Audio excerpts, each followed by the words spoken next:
Ever feel like, I don't know, kind of like you're constantly online scrolling and scrolling, bombarded with stuff, but also like disappearing into it all at the same time? Yeah, that's a super interesting thought, and it's something that Hito Steyerl really gets at in her video work, How Not to Be Seen. Which, by the way, she calls a fucking didactic educational .mov file. I love that. Right. It's so Steyerl. But yeah, she's really good at using humor and satire to get at these like really complicated ideas about, surveillance, identity, all that, how tech changes how or even if we're seen. Okay, so let's dive into this whole overvisibility as erasure thing. Because, I mean, at first it sounds kind of backwards. If you're more visible, how can you also be erased? It is a bit of a paradox, especially in our digital world. Sterl's point is that the more we're tracked online, all our data points, it's like we become those instead of actual people. Right, so it's more than just someone watching you. It's like your whole online self becomes this commodity. Exactly. Like think about influencers. They're constantly trying to be seen, right? Likes, followers, the whole deal. Mhm. But to do that, they often end up fitting into these really narrow boxes of what's considered like successful or whatever. And then all that data about what they do, what we do online, hmm it's used to sell us even more stuff, this whole cycle. Totally. The more visible we are, the more valuable we become as data. But at the same time, it also makes us more vulnerable to being manipulated. So we're trading our privacy, maybe even who we really are, for this illusion of being seen, being connected. And this is where Styles' humor is so effective. She points out how ridiculous it all is. We're so busy trying to be seen that we miss the bigger picture. Right? Like in her video when she talks about how to disappear by becoming a woman over 50, Hmm. as if getting older somehow makes you invisible, especially in a culture obsessed with being young. It's brilliant. It shows how some groups are already invisible because of societal norms and power structures, and tech, instead of fighting that, often just makes it I worse. feel like an uphill battle, you know? Yeah. Trying to take back control of your own information, your own story online. Style actually gives these kind of funny, but also kind of profound strategies for disappearing in our digital world. Like, she talks about becoming a Wi-Fi signal or blending in with a Google satellite image. It sounds crazy, but it makes you think about how much we crave a break from all the noise, a place where we can just be without being analyzed or judged. It's about taking back control, Mm. deciding who we are and how we want to be seen. And this is where AI comes in, right? Yeah. It's like it adds this whole other level to this idea of visibility. Absolutely. And it gets even more interesting, maybe even a bit unnerving. Now we've got these AI systems that have a say in who and what gets seen online. And how we see ourselves too, like Yeah. all those filters and things on social media, AI powered, shaping what we think is beautiful or normal. And it goes beyond just looks. AI is used in facial recognition, which we know can be biased against people of color. That raises big questions about profiling and discrimination. So basically, AI could be making existing inequalities worse, making it even harder for some communities to be seen and heard authentically. And it often happens in ways that are hard to see, hidden in the code.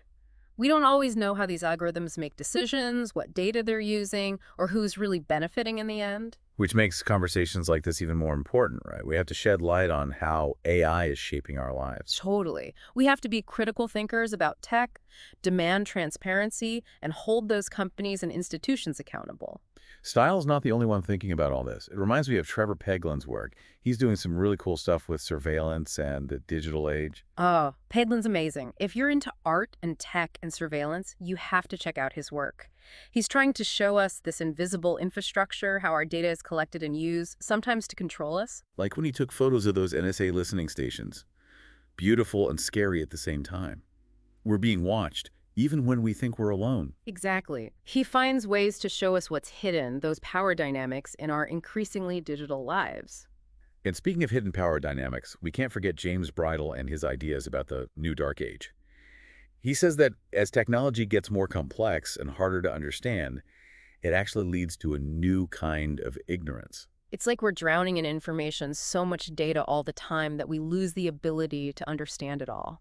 And then we become more dependent on algorithms to tell us what's real, what's true. Exactly. Bridle says we have to fight this trend towards less transparency. We need to demand more accountability from the people and institutions who are creating and controlling these technologies. We're not just along for the ride. We can shape how technology develops and impacts us.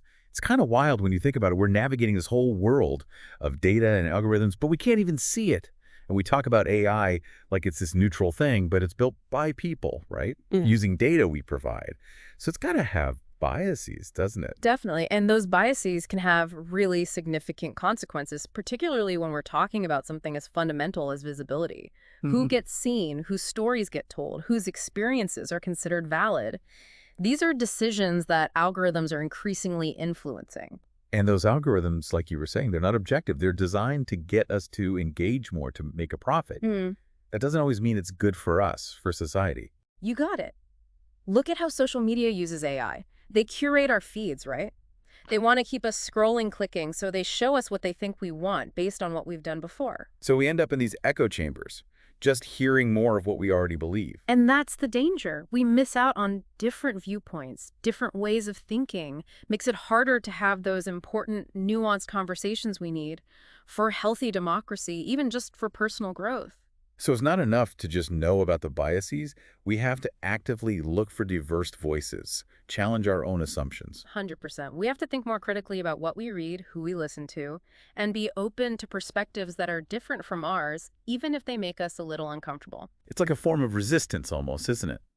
Taking back our attention, our ability to think for ourselves, especially in a world that constantly tells us what to think, what to feel, even what to buy. I love that taking back our attention. That's a huge part of what Steyerl is getting at in How Not to Be Seen. It's not about literally disappearing, but about reclaiming our independence, who we are, when these massive forces are trying to define us. And that's where Paglen's work is so powerful. Yeah. He's not just criticizing these systems, but he's trying to show them to us, those hidden ways we're being watched and controlled. His project, ImageNet Roulette, was brilliant for that, remember? You could upload your photo, and the AI would categorize you based on this huge data set used for facial recognition. And it often came up with these really offensive, dehumanizing labels. Showed the biases built into the tech itself. It was a wake-up call. These systems are made by people, using data we provide. So, yeah, they're going to reflect our prejudices. And those prejudices have consequences when they're in the technology we use to make decisions about people's lives. Brings us back to digital literacy.